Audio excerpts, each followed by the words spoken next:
মহাভারতের যুদ্ধে যখন পিতামহ ভীষ্মদেব তীর শয্যায় শয়িত হয়ে শুয়েছিলেন, তখন তিনি মহারাজ যুধিষ্ঠিরকে অন্তিম উপদেশ দিচ্ছিলেন। তিনি বলেছিলেন যে, যুধিষ্ঠির, তুমি একজন দেশের রাজা। তোমার দেশে কেউ যদি কোনো অন্যায় কার্য করে তাহলে তাকে উপযুক্ত শাস্তি দেবে, তাকে দণ্ড দেবে। তোমার এই আর্যবর্তে বাইরে থেকেও কেউ যদি আক্রমণ করে তাহলে তাকেও তুমি উপযুক্ত দণ্ড দেবে, সে যেন আর দ্বিতীয়বার সাহস না পায়। তখন মহারাজ যুধিষ্ঠির তার দিকে হাত জোর করে বললেন, পিতামহ ভীষ্ম, এর তাৎপর্য আমাকে বলুন। তখন পিতামহ বলছেন যে, দেখো যুধিষ্ঠির, যখন রাজসূয় যজ্ঞ হয়েছিল তখন পৃথিবীর সমস্ত রাজা সেই রাজসূয় যজ্ঞে এসেছিলেন এবং সেই সব রাজার মধ্যে আমি ভগবান শ্রীকৃষ্ণকে সর্বশ্রেষ্ঠ রাজা হিসাবে ঘোষণা করেছিলাম। কিন্তু শিশুপাল এটা কিছুতেই মেনে নিতে পারছিল না। শিশুপাল নানা রকমের বিদ্রুপ, অন্যায় কার্য, অপরকে কান ভাঙানো দিচ্ছিল, অপরকে ভুল বোঝাচ্ছিল, সবাইকে উত্তেজিত করছিল, অপকর্মের সাথে লিপ্ত হওয়ার কথা বলছিল, নানা প্রকারের যত অসৎ কার্য আছে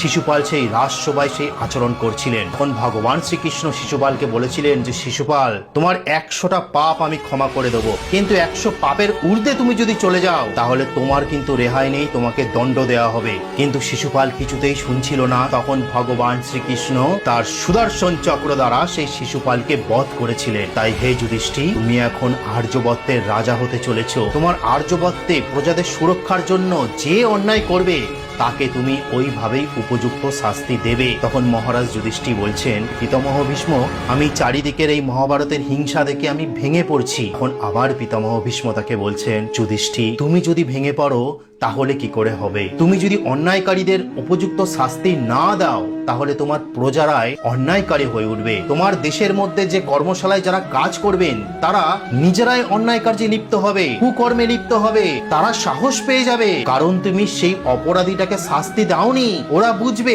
ও শাস্তি পায়নি, তার মানে আমিও শাস্তি পাবো না।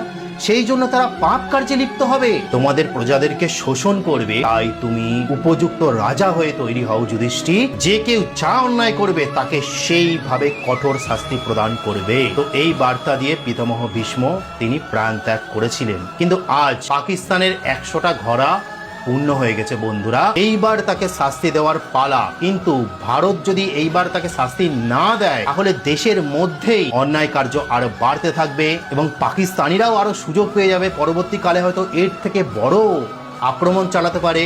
সেই জন্য মহাভারতে যেভাবে বর্ণিত করা আছে শাস্তির কথা, যেটি পিতামহ ভীষ্ম মহারাজ যুধিষ্ঠিরকে দিয়েছিলেন, ঠিক সেইভাবে ভারতবর্ষের সবাই একত্রিত হয়ে রাজ্য, দেশ, মন্ত্রীগণ যারা অন্যায় করেছে তাদেরকে উপযুক্ত দণ্ড দিতে হবে এবং শাস্তি দিতে হবে এবং মনে হচ্ছে সেটা খুব শিগগিরই পেয়ে যাবে। তো এটাই আজকের বলার ছিল, যারা দেশের মধ্যে অন্যায় করে তাদেরকেও শাস্তি দিতে হবে, যারা দেশের বাইরে থেকে দেশের মানুষদের ওপর অন্যায় করে তাদেরও উপযুক্ত দণ্ড শাস্তি দিতে হবে।